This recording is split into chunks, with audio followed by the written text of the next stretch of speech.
ਸਤਨਾਮ ਸ੍ਰੀ ਵਾਹਿਗੁਰੂ ਸਾਹਿਬ JIO. ਬਲਿਹਾਰੀ ਗੁਰ ਆਪਣੇ ਦਿਓਹਾੜੀ ਸਦਵਾਰ। ਜਨ ਮਾਨਸ ਤੇ ਦੇਵਤੇ ਕੀਏ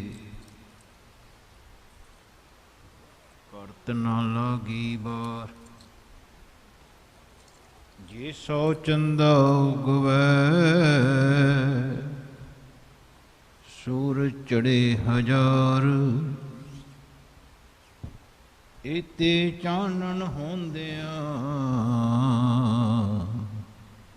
ਗੁਰ ਬਿਨ ਘੋਰ ਅੰਧਾਰ। ਗੁਰ ਬਿਨ ਘੋਰ ਅੰਧਾਰ ਗੁਰੂ ਬਿਨ ਸਮਝ ਨਾ ਆਵੈ। ਗੁਰ ਬਿਨ ਸੁਰਤ ਨ ਸਿੱਧ ਗੁਰੂ ਬਿਨ ਮੁਕਤ ਨ ਪਾਵੈ। ਗੁਰੂ ਬਿਨ ਮੁਕਤ ਨ ਪਾਵੈ। ਸੋ ਕੋ ਟਲ ਗੁਰ ਸੇਵੀਐ ਅਹਨਿਸ ਸਹਿਜ ਸੁਭਾਏ। ਦਰਸ਼ਨ ਪਰਸੀਐ ਗੁਰੂ ਕੈ ਜਨਮ ਮਰਨ ਦੁਖ ਜਾਏ। ਦਰਸ਼ਨ ਪਰਸਿਐ ਗੁਰੂ ਕੈ ਜਨਮ ਮਰਨ ਦੁਖ ਜਾਏ। ਸੋਰਠ ਮਹੱਲਾ ਚੌਥਾ ਪੰਚ ਪਦਾ। ਅਚਰ ਚਰੈ ਤਾਂ ਸਿੱਧ ਹੋਈ ਸਿੱਧੀ ਤੇ ਬੁੱਧ ਪਾਈ। ਪ੍ਰੇਮ ਕੇ ਸਰ ਲਾਗੈ ਤਨ ਭੀਤਰ ਤਾਂ ਭ੍ਰਮ ਕਾਟਿਆ ਜਾਈ। ਅਚਰ ਚਰੈ ਤਾਂ ਸਿੱਧ ਹੋਈ ਸਿੱਧੀ ਤੇ ਬੁੱਧ ਪਾਈ। ਪ੍ਰੇਮ ਕੇ ਸਰ ਲਾਗੈ ਤਨ ਭੀਤਰ ਤਾਂ ਭ੍ਰਮ ਕਾਟਿਆ ਜਾਏ। ਮੇਰੇ ਗੋਬਿੰਦ ਆਪਣੇ ਜਨ ਕੋ ਦੇਹ ਵਡਿਆਈ। ਗੁਰਮਤਿ ਰਾਮ ਨਾਮ ਪ੍ਰਗਾਸੋ ਸਦਾ ਰਹੋ ਸਰਨਾਈ। ਰਹਾਉ ਇਹੋ ਸੰਸਾਰ ਸਭ ਆਵਨ ਜਾਣਾ। ਮਨ ਮੂਰਖ ਚੇਤ ਅਜਾਣਾ। ਹਰ ਜੀਉ ਕਿਰਪਾ ਕਰੋ ਗੁਰ ਮੇਲੋ ਤਾਂ ਹਰ ਨਾਮ ਸਮਾਨਾ। ਜਿਸ ਕੀ ਵਥ ਸੋਈ ਪ੍ਰਭ ਜਾਣੈ ਜਿਸਨੂੰ ਦੇ ਸੋ ਪਾਏ। ਵਸਤ ਅਨੂਪ ਅਤ ਅਗਮ ਗੋਚਰ ਗੁਰ ਪੂਰਾ ਲਖ ਲਖਾਏ। ਜਿਨ ਇਹ ਚਾਖੀ ਸੋਈ ਜਾਣੈ ਗੂੰਗੇ ਕੀ ਮਠਿਆਈ।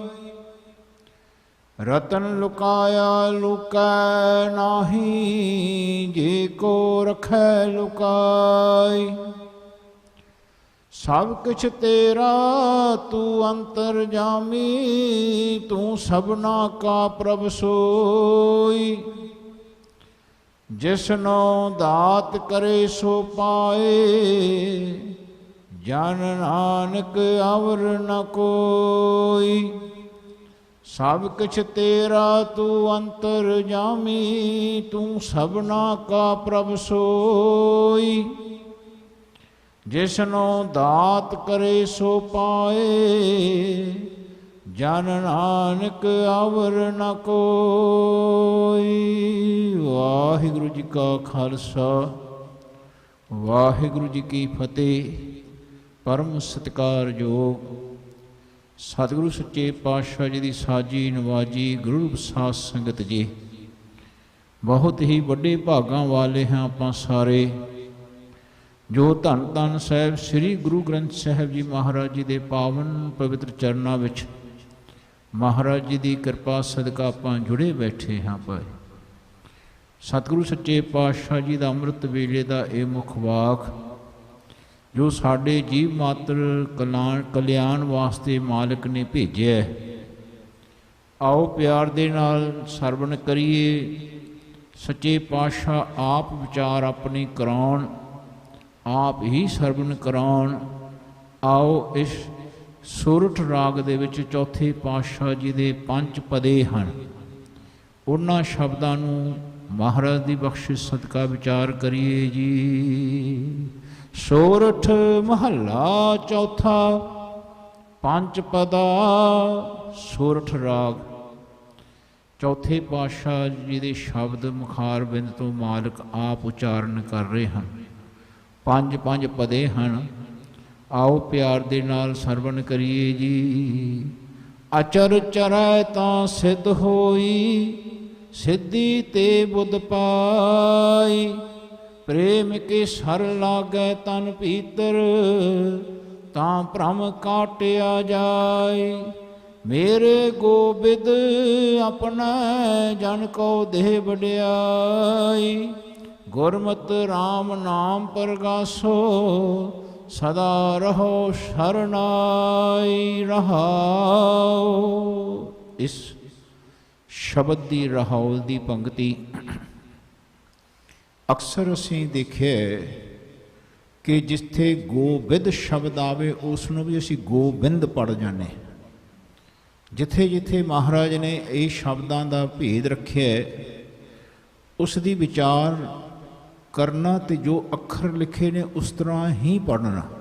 ਅੱਖਰ ਲਿਖੈ ਸਈ ਗਾਵਾਂ, ਅਵਰ ਨਾ ਜਾਣਾ ਬਾਣੇ। ਜਿਨ੍ਹਾਂ ਨੇ ਟੀਕੇ ਵੀ ਕੀਤੇ ਨੇ ਉਹਨਾਂ ਨੇ ਗੋਬਿੰਦ ਦਾ ਅਰਥ ਗੋਬਿੰਦ ਕਰ ਦਿੱਤਾ ਹੈ। ਜਿੱਥੇ ਗੋਬਿੰਦ ਸ਼ਬਦ ਨਾਲ, ਜਿਵੇਂ ਗੋਬਿੰਦ, ਗੋਵਿੰਦ, ਗੋਇੰਦ, ਹੈ ਨਾ, ਇਹ ਆਏ ਸ਼ਬਦ ਆਉਣੇ ਨੇ ਬਿਨਾਂ ਟਿੱਪੀਆਂ ਤੋਂ। ਅਤੇ ਜਿੱਥੇ ਟਿੱਪੀ ਵਾਲੇ ਸ਼ਬਦ ਹੋਣਗੇ ਉੱਥੇ ਗੋਬਿੰਦ, ਗੋਵਿੰਦ, ਗੋਇੰਦ ਆਏ ਸ਼ਬਦ ਆਉਣੇ। ਜਿਹੜੇ ਟਿੱਪੀ ਵਾਲੇ ਸ਼ਬਦ ਨੇ ਉਹਦੀ ਕਿਰਿਆ ਜਿਸ ਵੇਲੇ ਪੂਰੀ ਹੁੰਦੀ ਹੈ ਤੇ ਟਿੱਪੀ ਲੱਗਦੀ ਹੈ। ਹਾਲੇ ਮਹਾਰਾਜ ਕਹਿੰਦੇ ਹਨ ਜਿੱਥੇ ਗੋਬਿੰਦ ਹੈ, ਯਾਨੀ ਗਿਆਨ ਸੇਤੀ ਬਿਦ ਜੋ ਮਾਲਕ ਨੇ ਬਖਸ਼ਿਸ਼ ਕੀਤੀ ਹੈ, ਕਹਿੰਦੇ ਉਹ ਜੋ ਜੀਵਨ ਵਿੱਚ ਆਪਾਂ ਨੂੰ ਵਿਧੀ ਆਪਣੀ ਆਪ ਦੱਸਦੇ ਨੇ। ਮਹਾਰਾਜ ਕਹਿੰਦੇ ਕਿਆ ਜਪ, ਕਿਆ ਤਪ, ਸੰਜਮੋ, ਕਿਆ ਵਰਤ, ਕਿਆ ਇਸ਼ਨਾਨ, ਜਬ ਲਗ ਜੁਗਤ ਨਾ ਜਾਣੀਏ, ਭਾਉ ਭਗਤ ਭਗਵਾਨ। ਸੋ ਰੱਬ ਆਪਣੀ ਜੁਗਤ ਆਪਣੇ ਨਾਲ ਮਿਲਣ ਦੀ ਆਪ ਦੱਸਦੇ ਹਨ। ਸੋ ਇੱਥੇ ਸ਼ਬਦ ਆ ਰਿਹਾ ਰਹਾਉ ਦੀ ਪੰਕਤੀ ਦਾ, ਮੇਰੇ ਗੋਬਿੰਦ ਆਪਣੇ ਜਨ ਕੋ ਦੇਹ ਵਡਿਆਈ। ਐ ਮੇਰੇ ਗਿਆਨ ਸੇਤੀ ਵਿਦ ਦੱਸਣ ਵਾਲੇ ਮੇਰੇ ਮਾਲਕ, ਆਪਣੇ ਜਨ ਨੂੰ ਵਡਿਆਈ ਬਖਸ਼ਿਸ਼ ਕਰ। ਆਪਣੇ ਜਨ ਨੂੰ ਇਹ ਜੋ ਤੂੰ ਵਿਦ ਦੱਸ ਰਿਹਾ ਇਹ ਹਿਰਦੇ 'ਚ ਵਸਾ। ਸੱਚੇ ਪਾਤਸ਼ਾਹ ਕਹਿੰਦੇ ਗੁਰਮਤਿ ਰਾਮ ਨਾਮ ਪ੍ਰਗਾਸੋ, ਸਦਾ ਰਹੋ ਸਰਨਾਈ। ਰਹਾਉ। ਕਹਿੰਦੇ ਇਸ ਮੱਤ ਵਿੱਚ ਗੁਰਮਤਿ ਵਸ ਜਾਏ, ਆਪਣੀ ਮੱਤ ਵਿੱਚ, ਜੀਵਨ ਵਿੱਚ ਗੁਰਮਤਿ ਵਸ ਜਾਏ। ਗੁਰਮਤਿ ਦਾ ਅਰਥ ਹੈ ਜੋ ਗੁਰੂ ਸਾਨੂੰ ਗੁਰ ਦਿੰਦੇ ਨੇ, ਉਹ ਜਿਹੜੀ ਸੋਝੀ ਦੇ ਰਹੇ ਨੇ ਉਹ ਆਪਣੀ ਮੱਤ ਦੀ ਮੱਤ ਬਣ ਜਾਏ। ਆਪਣੇ ਮੱਤ ਵਿੱਚ ਜੋ ਗੁਰੂ ਗੁਰ ਦੇ ਰਹੇ ਨੇ ਉਹ ਵਸ ਜਾਏ, ਉਹਨੂੰ ਗੁਰਮਤਿ ਕਹਿ ਰਹੇ। ਕਹਿੰਦੇ ਗੁਰਮਤਿ ਰਾਮ ਨਾਮ ਪ੍ਰਗਾਸੋ, ਰਮੇ ਹੋਏ ਰਾਮ ਦਾ ਨਾਮ ਸਾਡੇ ਮਨ ਵਿੱਚ ਪ੍ਰਗਾਸ ਹੋਵੇ। ਕਹਿੰਦੇ ਗੁਰਮਤਿ ਅਨੁਸਾਰ, ਤੇ ਮਨ ਸਾਡਾ ਫਿਰ ਕਹਿੰਦੇ ਸਦਾ ਰਹੋ ਸ਼ਰਨਾਈ। ਹਮੇਸ਼ਾ ਫਿਰ ਐਸੇ ਮਾਲਕ ਦੀ, ਜਿਹੜੇ ਮਾਲਕ ਆਪਣੇ ਵਿੱਚ ਵਸਦੇ ਨੇ, ਜੋ ਬਾਣੀ ਦੀ ਸੋਝੀ ਰਾਹੀਂ ਸਾਡੇ ਮਨ ਨੂੰ ਸਮਝ ਆਉਣੀ ਹੈ। ਕਹਿੰਦੇ ਫਿਰ ਮਨ ਨੇ ਇਸ ਸਮਝ ਨੂੰ ਲੈ ਕੇ ਬਿੱਧ ਨੂੰ ਹਿਰਦੇ 'ਚ ਵਸਾ ਕੇ ਕਹਿੰਦੇ ਉਹਦੀ ਸ਼ਰਨ ਵਿੱਚ ਰਹਿਣਾ। ਐਸਾ ਰਹਾਉ ਦੀ ਪੰਕਤੀ ਦੇ ਵਿੱਚ ਮਹਾਰਾਜ ਨੇ ਦੱਸਣਾ ਕੀਤਾ। ਆਓ ਸ਼ਬਦ ਦਾ ਪ੍ਰਾਰੰਭ ਤਾਂ ਇੱਥੋਂ ਹੋ ਰਹੀ ਹੈ। ਮਹਾਰਾਜ ਕਹਿੰਦੇ ਅਚਰ ਚਰੈ ਤਾਂ ਸਿੱਧ ਹੋਈ, ਸਿੱਧੀ ਤੇ ਬੁੱਧ ਪਾਈ। ਕਹਿੰਦੇ ਜਿਹੜੀ ਜੀਵਨ ਦੀ ਅਵਸਥਾ ਹੈ ਨਾ ਘਟ ਬੈਠੇ ਮਾਲਕ ਦੀ, ਉਹ ਦਿਮਾਗ ਦੀ ਬੁੱਧੀ ਨਾਲ ਕਹਿੰਦੇ ਚਲਾਕੀਆਂ ਨਾਲ ਚਰਿਆ ਨਹੀਂ ਜਾਂਦਾ, ਸਮਝਿਆ ਨਹੀਂ ਜਾਂਦਾ ਜਦੋਂ ਤੱਕ ਰੱਬ ਨਾ ਸਮਝਾਵੇ। ਸੋ ਮਹਾਰਾਜ ਕਹਿੰਦੇ ਜਿਸ ਵੇਲੇ ਰੱਬ ਦੀ ਬਾਣੀ ਦੁਆਰਾ ਵਿਧ ਸਮਝ ਆਉਂਦੀ ਹੈ, ਕਹਿੰਦੇ ਤਾਂ ਜੀਵਨ ਵਿੱਚ ਸਿੱਧੀ ਪਰਫੈਕਸ਼ਨ ਹਾਸਲ ਹੁੰਦੀ ਹੈ, ਜਿਹਦੇ ਨਾਲ ਸਾਡੇ ਅੰਦਰ ਜਿਹੜੀ ਬੁੱਧ ਹੈ ਉਹ ਪ੍ਰਕਾਸ਼ ਹੁੰਦੀ ਹੈ। ਕਹਿੰਦੇ ਬੁੱਧ ਦਾ ਕੰਮ ਹੈ ਰਿਕਾਰਡ ਕਰਨਾ, ਹੈ ਨਾ। ਜਿਹੜੀ ਗੱਲ ਆਪਾਂ ਅਭਿਆਸ ਕਰਦੇ ਹਾਂ ਅਤੇ ਬੁੱਧ ਦੇ ਵਿੱਚ ਫਿਰ ਉਹ ਰਿਕਾਰਡ ਹੁੰਦੀ ਹੈ, ਟਿਕਦੀ ਹੈ, ਜਿਹਦੇ ਨਾਲ ਫਿਰ ਆਪਾਂ ਜੀਵਨ ਵਿੱਚ ਜੋ ਜੋ ਗੱਲ ਬੁੱਧ ਵਿੱਚ ਹੁੰਦੀ ਹੈ ਉਸ ਅਨੁਸਾਰ ਫਿਰ ਆਪਣਾ ਜੀਵਨ ਕੰਮ ਕਰਦਾ ਹੈ। ਸੋ ਮਹਾਰਾਜ ਕਹਿੰਦੇ ਭਾਈ ਆ ਜਿਹੜੀ ਨਾ ਚਰੀ ਜਾਣ ਵਾਲੀ ਅਵਸਥਾ ਹੈ, ਜੋ ਨਾ ਵਿਚਾਰ ਕੀਤੇ ਜਾਣ ਦੀ ਅਵਸਥਾ, ਜਦੋਂ ਤੱਕ ਰੱਬ ਨਾ ਵਿਚਾਰੇ, ਰੱਬ ਨਾ ਵਿਚਾਰ ਦੇਵੇ, ਸੋ ਮਹਾਰਾਜ ਕਹਿੰਦੇ ਉਸ ਦੇ ਦੁਆਰਾ ਹੀ ਸਿੱਧ ਪਰਫੈਕਸ਼ਨ ਹਾਸਲ ਕੀਤੀ ਜਾਂਦੀ ਹੈ। ਘੱਟ ਬੈਠੇ ਰੱਬ ਨਾਲ ਮੇਲ ਦਾ, ਜੁੜਨ ਦਾ ਅਭਿਆਸ ਕੀਤਾ ਜਾਂਦਾ ਹੈ, ਜਿਹਦੇ ਨਾਲ ਬੁੱਧ ਪ੍ਰਾਪਤ ਹੁੰਦੀ ਹੈ। ਪ੍ਰੇਮ ਕੇ ਸਰ ਲਾਗੈ ਤਨ ਭੀਤਰ, ਤਾਂ ਭਰਮ ਕਾਟਿਆ ਜਾਈ। ਕਹਿੰਦੇ ਪ੍ਰੇਮ ਕੇ ਸਰ, ਜੀਵਨ ਵਿੱਚ ਸਾਡੇ ਮਨ ਦੇ ਵਿੱਚ ਹਾਲੇ ਘੱਟ ਬੈਠੇ ਰੱਬ ਦੀ ਅਵਸਥਾ ਦੇ ਪ੍ਰਤੀ ਪ੍ਰੇਮ ਨਹੀਂ ਹੈ। ਜਿਵੇਂ ਆਪਾਂ ਮਾਤਾ ਨਾਲ ਪ੍ਰੇਮ ਕਰਦੇ ਹਾਂ, ਪਿਤਾ ਨਾਲ ਕਰਦੇ ਹਾਂ, ਭੈਣ ਭਾਈਆਂ ਨਾਲ ਕਰਦੇ ਹਾਂ, ਪਤੀ ਨਾਲ ਕਰਦੇ ਹਾਂ, ਪਤਨੀ ਨਾਲ ਕਰਦੇ ਹਾਂ, ਮਿੱਤਰਾਂ ਨਾਲ ਕਰਦੇ ਹਾਂ। ਅਸੀਂ ਕਹਿੰਦੇ ਸਾਨੂੰ ਹਾਲੇ ਘੱਟ ਬੈਠੇ ਰੱਬ ਦਾ ਜ਼ਿਕਰ ਦਾ ਤਾਂ ਪਤਾ ਹੈ, ਪਰ ਪ੍ਰੇਮ ਨਹੀਂ ਹੈ। ਕਹਿੰਦੇ ਜਿਸ ਵੇਲੇ ਬਾਣੀ ਦੀ ਸੋਝੀ ਸਮਝ ਆਉਂਦੀ ਹੈ, ਵਿਧ ਸਮਝ ਆਉਂਦੀ ਹੈ, ਤਾਂ ਪ੍ਰੇਮ ਦਾ ਜਿਹੜੀ ਅਵਸਥਾ ਹੈ ਬੁੱਧ ਦੀ, ਕਹਿੰਦੇ ਉਹ ਅੰਦਰ ਤਨ ਦੇ ਜਾਗਰਤ ਹੁੰਦੀ ਹੈ, ਜਿਹਦੇ ਨਾਲ ਜੀਵਨ ਦਾ ਭਰਮ ਕੱਟਿਆ ਜਾਂਦਾ ਹੈ। ਬੰਦਾ ਫਿਰ ਭਰਮ ਹਟ ਜਾਂਦਾ ਹੈ। ਜੇ ਬੁੱਧ ਘੱਟ ਬੈਠੇ ਰੱਬ ਨਾਲ ਨਾ ਜੁੜੇ, ਪ੍ਰੇਮ ਨਾ ਕਰੇ, ਤੇ ਫਿਰ ਬੰਦੇ ਦਾ ਜਿਹੜਾ ਮਨ ਹੈ ਭਰਮਦਾ ਰਹਿੰਦਾ, ਭਟਕਦਾ ਰਹਿੰਦਾ। ਸੋ ਸੱਚੇ ਪਾਤਸ਼ਾਹ ਕਹਿੰਦੇ ਭਾਈ ਇਹ ਇੱਕ ਬਹੁਤ ਸੁੰਦਰ ਵਿਧੀ ਹੈ ਜੋ ਮੇਰੇ ਮਾਲਕ ਨੇ ਹੀ ਸਮਝਾਉਣੀ ਹੈ। ਮੇਰੇ ਗੋਬਿੰਦ ਆਪਣੇ ਜਨ ਕੋ ਦੇ ਵਡਿਆਈ, ਮੇਰੇ ਮਾਲਕ ਆਪ ਜੀ ਇਸ ਜਨ ਨੂੰ, ਸੇਵਕ ਨੂੰ ਵਡਿਆਈ ਬਖਸ਼ਿਸ਼ ਕਰੋ। ਇਹ ਵਿਧ ਗਿਆਨ ਦੀ ਅਵਸਥਾ ਸਮਝਾਉਣ ਦੀ, ਜਿਹਦੇ ਨਾਲ ਮੇਰੇ ਅੰਦਰ ਘੱਟ ਬੈਠੇ ਮਾਲਕ ਦੇ ਨਾਲ ਪ੍ਰੇਮ ਜੁੜੇ। ਕਹਿੰਦੇ ਗੁਰਮਤਿ ਰਾਮ ਨਾਮ ਪ੍ਰਗਾਸੋ, ਗੁਰੂ ਜੋ ਗੁਰ ਦਿੰਦੇ ਨੇ ਉਸ ਮਤ ਅਨੁਸਾਰ ਰਮੇ ਹੋਏ ਰਾਮ ਦਾ ਨਾਮ ਪ੍ਰਗਾਸ ਜੀਵਨ ਵਿੱਚ ਮੇਰੇ ਮਾਲਕ ਕਰਨਾ ਕਰੋ। ਮਹਾਰਾਜ ਕਹਿੰਦੇ ਐਸੀ ਬਖਸ਼ਿਸ਼ ਸਾਡੇ ਅੰਦਰ ਵਸ ਜਾਏ। ਸਦਾ ਰਹੋ ਸ਼ਰਨਾਈ, ਸਦਾ ਹੀ ਮੇਰਾ ਮਨ ਆਪ ਜੀ ਦੀ ਸ਼ਰਨ ਵਿੱਚ ਰਹੇ, ਸਦਾ ਹੀ ਆਪ ਦੀ ਸ਼ਰਨ ਵਿੱਚ ਟਿਕਿਆ ਰਹੇ, ਆਪ ਜੀ ਦੇ ਤਾਬੇ ਰਹੇ, ਘੱਟ ਬੈਠੇ ਮਾਲਕ ਦੇ। ਕਹਿੰਦੇ ਐਸੀ ਅਵਸਥਾ ਰਹਾਉ ਦੀ ਪੰਕਤੀ ਵਿੱਚ ਮਹਾਰਾਜ ਨੇ ਬੁਝਾਉਣੀ ਕੀਤੀ ਹੈ, ਸਮਝਾਉਣੀ ਕੀਤੀ ਹੈ। ਇਹੋ ਸੰਸਾਰ ਸਭ ਆਵਨ ਜਾਣਾ, ਮਨ ਮੂਰਖ ਚੇਤ ਅਜਾਣਾ। ਇਹ ਜਿਤਨਾ ਸੰਸਾਰ ਹੈ ਜੋ ਸੰਸੇ ਵਿੱਚ ਹੈ, ਸੰਸਾ ਇਹੋ ਸੰਸਾਰ ਹੈ। ਮਹਾਰਾਜ ਕਹਿੰਦੇ ਭਾਈ ਇਹ ਸਾਰਾ ਆਵਨ ਜਾਣ ਦੇ ਉਹ ਗੇੜ ਵਿੱਚ ਹੈ, ਉਹਦਾ ਆਵਾਗਮਨ ਮਿਟਦਾ। ਜਿਹੜਾ ਘੱਟ ਬੈਠੇ ਰੱਬ ਨੂੰ ਸਮਝਦਾ ਹੈ, ਜਦੋਂ ਘੱਟ ਬੈਠੇ ਰੱਬ ਦੀ ਬਾਣੀ ਦੁਆਰਾ ਵਿਸ਼ਵਾਸ ਲਿਆਵੇ, ਉਹ ਵਿਸ਼ਵਾਸ ਵੀ ਮਾਲਕ ਆਪ ਦਿਵਾਉਂਦੇ ਹਨ। ਐਸੀ ਕਿਰਿਆ ਨੂੰ ਬੁੱਝਣਾ, ਇਹ ਸਪਸ਼ਟਤਾ ਆਪਣੇ ਸਿੱਖ ਦੇ ਸਿੱਖਣ ਵਾਲੇ ਦੇ ਮਨ ਵਿੱਚ ਗੁਰੂ ਦੀ ਆਉਣੀ ਚਾਹੀਦੀ ਹੈ। ਸੋ ਸੱਚੇ ਪਾਤਸ਼ਾਹ ਕਹਿੰਦੇ ਆਪਣਾ ਜਿਹੜਾ ਮਨ ਹੈ ਇਹ ਮੂਰਖ ਹੈ, ਇਹ ਚੇਤਦਾ ਨਹੀਂ ਹੈ, ਘੱਟ ਬੈਠੇ ਰੱਬ ਦਾ ਚੇਤਾ ਨਹੀਂ ਰੱਖਦਾ, ਇਹ ਅਣਜਾਣ ਹੈ ਉਸ ਰੱਬ ਦੇ ਚੇਤੇ ਤੋਂ। ਮਹਾਰਾਜ ਕਹਿੰਦੇ ਇਹ ਸੰਸਾਰ ਸਭ ਆਵਨ ਜਾਣਾ, ਮਨ ਮੂਰਖ ਚੇਤ ਅਜਾਣਾ। ਹਰ ਜਿਉ ਕਿਰਪਾ ਕਰੋ ਗੁਰ ਮੇਲੋ, ਤਾਂ ਹਰ ਨਾਮ ਸਮਾਨਾ।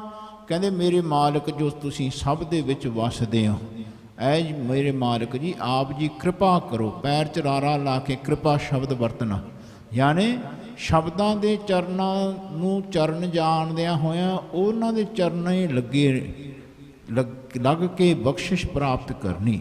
ਸੋ ਮਹਾਰਾਜ ਕਹਿੰਦੇ ਭਾਈ ਜੋ ਗੁਰੂ ਮੈਨੂੰ ਗੁਰ ਦਿੰਦੇ ਨੇ, ਐ ਮੇਰੇ ਗੁਰ ਜੁਗਤ ਜੀ ਮੈਨੂੰ ਤੁਸੀਂ ਸਮਝਾਉਣਾ ਕਰੋ, ਮੇਲ ਨਾ ਕਰੋ ਘੱਟ ਬੈਠੇ ਰੱਬ ਦੇ ਨਾਲ।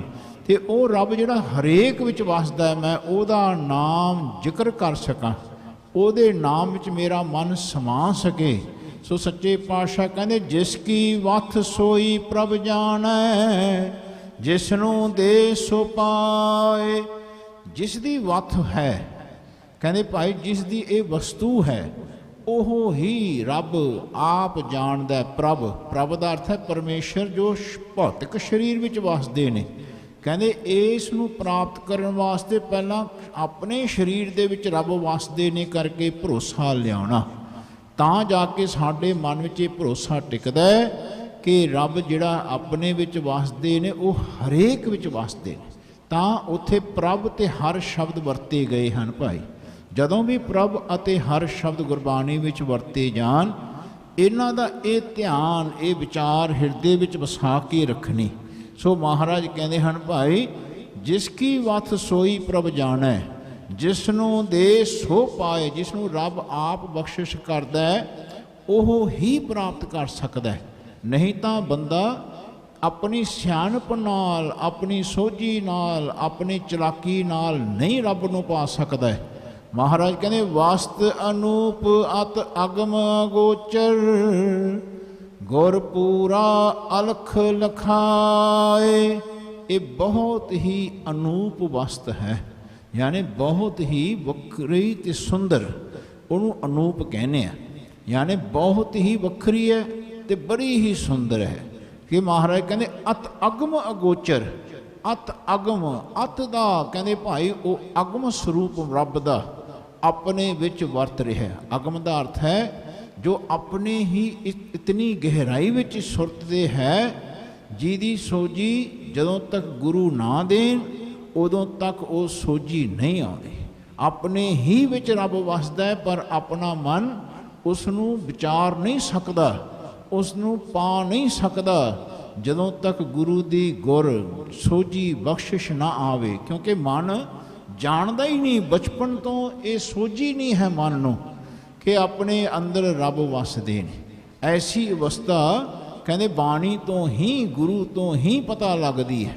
ਸੋ ਮਹਾਰਾਜ ਕਹਿੰਦੇ ਉਹ ਅਗੋਚਰ ਹੈ, ਜੋ ਜੀਵਨ ਵਿੱਚ ਚਰੀ ਜਾਣ ਦੀ ਅਵਸਥਾ ਨਹੀਂ ਹੈ, ਬੁੱਧ ਦੇ ਚਰਨ ਦੀ ਅਵਸਥਾ ਨਹੀਂ ਹੈ। ਬੁੱਧ ਯਾਨੀ ਆਪਣੇ ਸਮਝ ਦੇ ਖੇਤਰ ਵਿੱਚ ਨਹੀਂ ਲੈ ਕੇ ਆ ਸਕਦੀ ਆਪਣੀ ਇਸ ਘਟ ਬੈਠੇ ਰੱਬ ਦੀ ਕਿਰਿਆ ਨੂੰ। ਕਹਿੰਦੇ ਘਟ ਬੈਠਾ ਰੱਬ ਜਦੋਂ ਤੱਕ ਨਾ ਸਮਝਾਵੇ ਉਦੋਂ ਤੱਕ ਬੁੱਧ ਵਿੱਚ ਨਹੀਂ ਗੱਲ ਟਿਕਦੀ ਆਪਣੇ। ਸੋ ਮਹਾਰਾਜ ਕਹਿੰਦੇ ਜੋ ਗੁਰ ਆਪਾਂ ਨੂੰ ਗੁਰੂ ਦਾ ਬਖਸ਼ਿਸ਼ ਕਰਦੇ ਨੇ, ਉੱਥੇ ਗੁਰ ਸ਼ਬਦ ਵਰਤਿਆ ਤੇ ਉਹਦੇ ਥੱਲੇ ਔਂਕੜ ਲਾਇਆ। ਕਹਿੰਦੇ ਉਸ ਜੁਗਤ ਵੱਲ ਧਿਆਨ ਰੱਖਣਾ, ਪੂਰੇ ਤਰੀਕੇ ਨਾਲ ਧਿਆਨ ਰੱਖਣਾ। ਨਹੀਂ ਤਾਂ ਬੰਦਾ ਜੇ ਚੁੱਕ ਜਾਏ ਫਿਰ ਆਪਣੇ ਆਪ ਨੂੰ ਜਨਾਉਣ ਲੱਗ ਜਾਂਦਾ, ਫਿਰ ਰੱਬ ਨੂੰ ਨਹੀਂ ਜਨਾ ਸਕਦਾ। ਸੋ ਉਹ ਰੱਬ ਜਿਹੜਾ ਅਲਖ ਹੈ, ਜੋ ਲਖਿਆ ਨਹੀਂ ਜਾਂਦਾ ਹੈ, ਉਹ ਫਿਰ ਗੁਰ ਦੇ ਸ਼ਬਦ ਰਾਹੀਂ ਕਹਿੰਦੇ ਲਖਿਆ ਜਾਂਦਾ ਹੈ, ਪ੍ਰਾਪਤ ਹੁੰਦਾ ਹੈ, ਉਹ ਦ੍ਰਿਸ਼ਟਮਾਨ ਹੁੰਦਾ ਹੈ। ਨਹੀਂ ਤਾਂ ਸ਼ਬਦਾਂ ਤੋਂ ਬਿਨਾਂ ਇਹ ਰੱਬ ਨੂੰ ਆਪਣੇ ਮਨ ਦੀਆਂ ਅੱਖਾਂ ਦੇਖ ਨਹੀਂ ਸਕਦੀਆਂ। ਮਹਾਰਾਜ ਕਹਿੰਦੇ ਇੰਨੀ ਅੱਖੀ ਨਜ਼ਰ ਨਾ ਆਵੇ ਜਿਚਰ ਸ਼ਬਦ ਨਾ ਕਰੇ ਵਿਚਾਰ।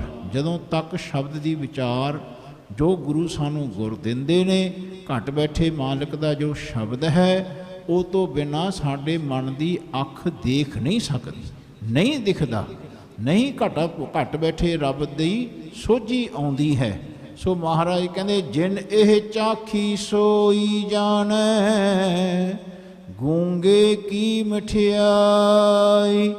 ਜਿਸ ਨੇ ਫਿਰ ਇਹ ਅਵਸਥਾ ਨੂੰ ਚੱਖਿਆ ਨਾ ਗੁਰੂ ਦੇ ਗੁਰ ਸ਼ਬਦ ਅਨੁਸਾਰ, ਇਸ ਵਿਧ ਅਨੁਸਾਰ ਜੋ ਮਾਲਕ ਬਖਸ਼ਿਸ਼ ਕਰਦੇ ਨੇ, ਕਹਿੰਦੇ ਫਿਰ ਉਹ ਬਿਆਨ ਨਹੀਂ ਕੀਤਾ ਜਾ ਸਕਦਾ, ਕਹਿੰਦੇ ਉਹ ਵਰਣਨ ਨਹੀਂ ਕੀਤਾ ਜਾ ਸਕਦਾ। ਕਹਿੰਦੇ ਜਿਵੇਂ ਗੂੰਗੇ ਨੂੰ ਬਹੁਤ ਵਧੀਆ ਮਠਿਆਈ ਖਵਾ ਕੇ ਉਹਨੂੰ ਪੁੱਛਿਆ ਜਾਏ ਕਿ ਦੱਸ ਭਾਈ ਕੈਸੀ ਲੱਗੀ ਤੈਨੂੰ ਮਠਿਆਈ, ਉਹ ਫਿਰ ਬੋਲ ਨਹੀਂ ਸਕਦਾ, ਉਹਦੇ ਕੋਲ ਸ਼ਬਦ ਨਹੀਂ ਹੁੰਦੇ, ਸ਼ਬਦ ਨਹੀਂ ਉਹਨੂੰ ਫਿਰ ਸਹਾਰਾ ਦਿੰਦੇ ਉਸ ਦੇ ਬਿਆਨ ਨੂੰ ਬਿਆਨ ਕਰਨ ਵਾਸਤੇ। ਕਹਿੰਦੇ ਐਵੇਂ ਜ਼ਿਕਰ ਘਟ ਬੈਠੇ ਰੱਬ ਦੀ ਜਿਸ ਵੇਲੇ ਸੋਝੀ ਗੁਰੂ ਦੇ ਦੱਸੇ ਹੋਏ ਵਿਧ ਅਨੁਸਾਰ, ਗੁਰ ਅਨੁਸਾਰ, ਜੁਗਤ ਅਨੁਸਾਰ ਜਦੋਂ ਮਨ ਦੇ ਅੰਦਰ ਕਹਿੰਦੇ ਬੁੱਧ ਵਿੱਚ ਟਿਕਦੀ ਹੈ, ਕਹਿੰਦੇ ਉਹ ਸਿੱਧੀ ਯਾਨੀ ਉਹ ਜੀਵਨ ਦੀ ਪਰਫੈਕਸ਼ਨ, ਘਟ ਬੈਠੇ ਰੱਬ ਨਾਲ ਪੂਰੇ ਤੌਰ 'ਤੇ ਮਿਲਣਾ, ਜਿੱਥੇ ਆਪਣੇ ਮਨ ਦੀ ਅਵਸਥਾ ਪੂਰਨ ਤੌਰ 'ਤੇ ਮਿਟੇ ਤੇ ਰੱਬ ਦੀ ਪੂਰਨ ਤੌਰ 'ਤੇ ਅਵਸਥਾ ਪ੍ਰਾਪਤ ਹੁੰਦੀ ਹੈ। ਜਬ ਹਮ ਹੋਤੇ ਤਬ ਤੂੰ ਨਾਹੀਂ। अब तू ही मैं नहीं। ऐसी अवस्था जदों तक पूरी परफैक्शन दी गुरु दे दसे हुए गुर अनुसार सिख नहीं प्राप्त करता, उदों तक बंदा अपनी बुद्धि की चलाकी नाल घट बैठे रब नूं नहीं प्राप्त कर सकता, नहीं कर सकता। इत्थे हर पल बंदे ने मिटना है, बंदे दे मन विचों मैं दी अवस्था खत्म होनी है, रब दी अवस्था तां उजागर होनी है जिस वेले ये दर्शन मन दे विच बाणी दे गुर अनुसार अंदर दर्शन होणगे। फिर महाराज कहते जिन्हों ये रस चखिया फिर वह बयान नहीं कर सकता। कहते जिमें गूंगा नहीं ना मिठाई खा के बोल सकता, वर्णन नहीं कर सकता, बयान नहीं कर सकता, आए घट बैठे रब दा प्रकाश फिर शब्दां द्वारा बनिया नहीं जा सकता, बोलिया नहीं जा सकता, बयान नहीं किया जा सकता। ये अखर जिहड़े भाषा दे हन फिर खिर जाते ने, ये अखर खिर जाएंगे, वो अखर इनमय ना है। महाराज कहते दृष्टमान अखर है जेता, नानक पार ब्रह्म निर्लेप। कहते भाई ये अखर भी फिर उस सोजी नूं बख्शिश करके खिर जाते हैं, क्योंकि वो भी बयान पूर्ण तौर पर शब्द नहीं करते। कहते उत्थे तक अखर पहुँचा सकते हैं दर तक रब दे, घट बैठे रब दी सोझी तक सानू ये अखर मन नूं लैके जा सकते हैं, पर वो जिस वेले प्रकाशमान मन नूं कदे उहदा रस मिलता है फिर वो बयान तो परे हुंदा है। सच्चे पातशाह कहते रतन लुकाया लुकै नाही, जे को रखै लुकाई। फिर वो जो रब रूपी रतन है ना, गुर का शब्द रतन है, हीरे जित जड़ा। कहते आ जड़ा फिर रतन है मालक, ये लुकाया लुकदा नहीं है अंदर। जिस वेले गुरु दे दसे हुए गुर अनुसार साडे विद अनुसार साडी मत कहते बिनसदी है, रब दी गुरमत बाणी अनुसार साडे अंदर प्रकाश हुंदी है। कहते फिर घट बैठे रब नाल जिस वेले वो प्रकाश होण सार कहते घट बैठे रब दा मिलन हुंदा है, कहते मिलदियां ही प्रकाश हो जाता है। कहते वो फिर जिहड़ा रतन है लुकाया नहीं जाता, वो लुक नहीं सकता, यानी प्रगट होकर संसार विच वरतदा है। उसदा अर्थ है कि वो फिर गुरमुख रब वर्गा दींदा है, रब वर्गा विचरदा उहदी जीवन की अवस्था विचों प्रतीत होंदा है, साक्षात प्रतीत होंदा है। कहते कोई इहनूं लुका के रखना भी चाहे वो लुकाया नहीं जा सकता है। सब किछ तेरा तू अंतरजामी, तू सबना का प्रभ सोई। फिर प्रभ परमेश्वर जो भौतिक तत्व विच वसदा है ਉਹਦੇ प्रति बयान करते हैं महाराज पंचम पातशाह कहते हैं भाई कहते सब कुछ तेरा, कहते जो मेरे मालिक हुण मेरे विच वरत रहा है ये सब कुछ मेरे मालिक। चौथे पातशाह का शब्द है, चौथे पातशाह गुरु रामदास जी का। कहते भाई फिर वो बयान करते हैं सब कुछ तेरा तू सबना का। कहते भाई तू अंतरजामी है, मेरे अंदर दी जामता साक्षात तू आप जानदा है। कहते तू सबना का प्रभ सोई, कहते ऐसे मेरे मालिक तू ही सबदा होके वरतदा है। ऐसा जिमें मेरे अंदर परमेश्वर भौतिक तत्व विच शरीर विच वसदे ने, आए ही वो मेरे माता पिता विच साख संबंधी पति पत्नी विच कहते होर रिश्तेदार सारे मित्रां विच उही वरतदा है।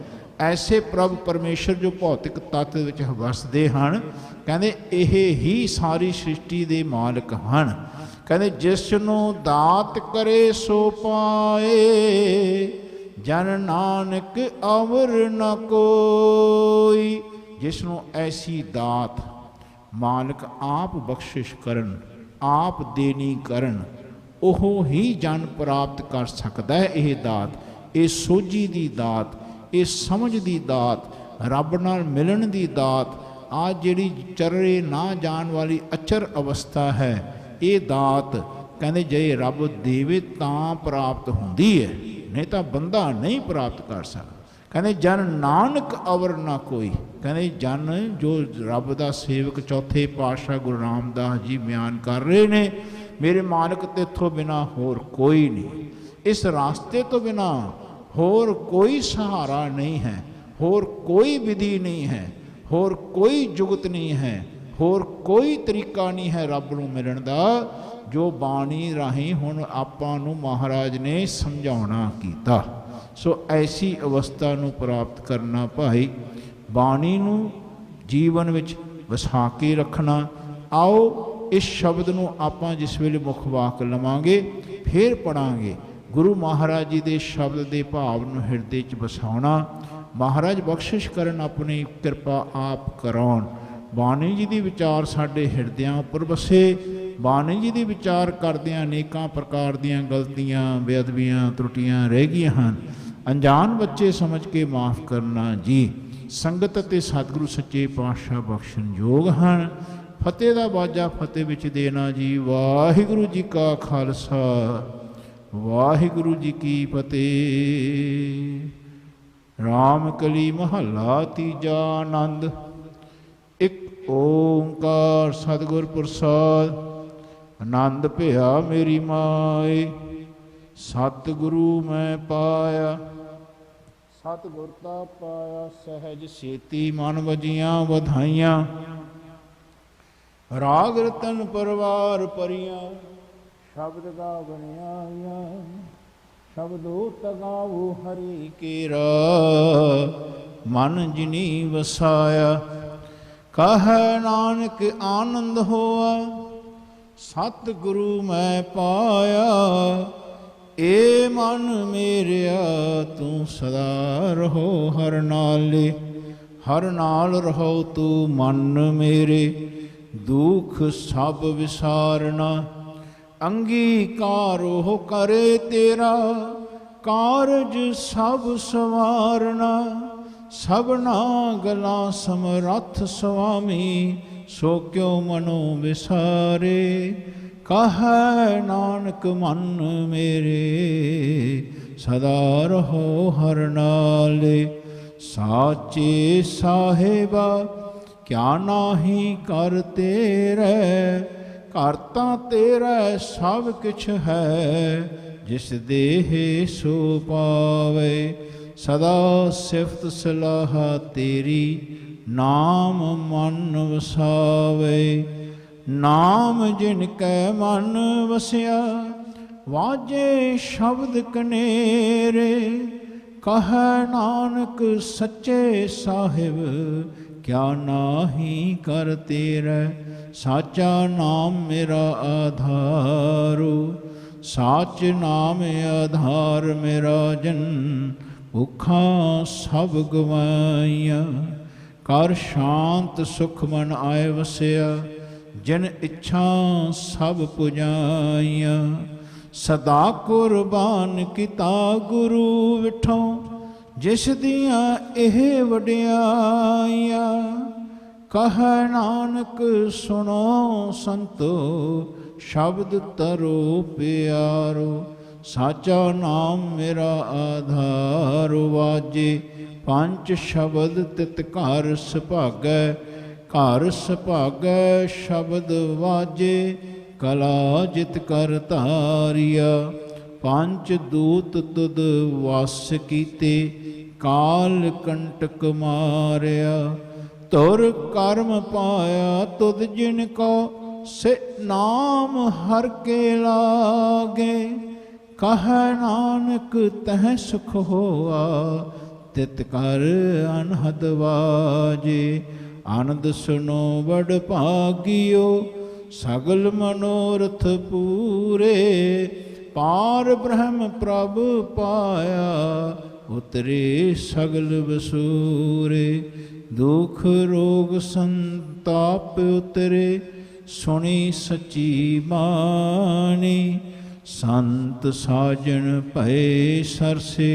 पूरे गुर ते जानी, सुनते पुनीत कहते पवित। सतगुर रहा भरपूरे, बिनवंत नानक गुर चरण लागे। वाजे अनहद तूरे, सलोक पवन गुरु पानी पिता। माता धरत महत, दिवस रात दोए दाई दाया, खेलै सगल जगत, चंगियाइयां बुरियाइयां, वाचे धर्म हदूर, करमी आपो आपनी, के नेड़े के दूर, जिनी नाम त्याया, गए मशक्कत का, नानक ते मुख उजले, केती छुटी नाल, जिनी नाम त्याया, गए मशक्कत का, नानक ते मुख उजले, केती छुटी नाल। वाहिगुरु जी का खालसा, वाहिगुरु जी की फतेह।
सत श्री अकाल।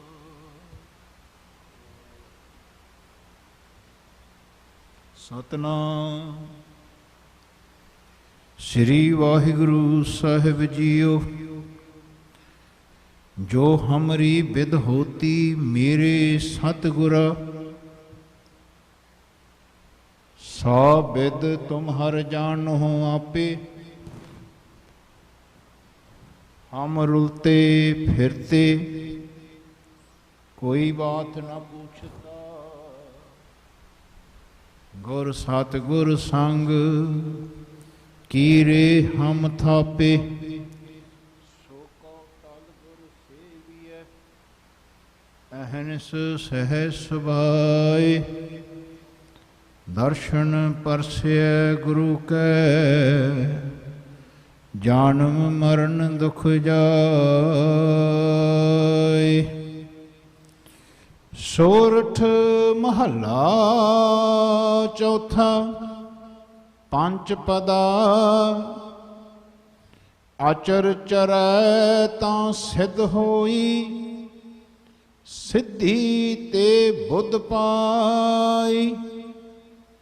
प्रेम के सर लागै तन भीतर, तां भ्रम काटिया जाय। अचर चरै तां सिद्ध होई, सिद्धि ते बुद्ध पाई।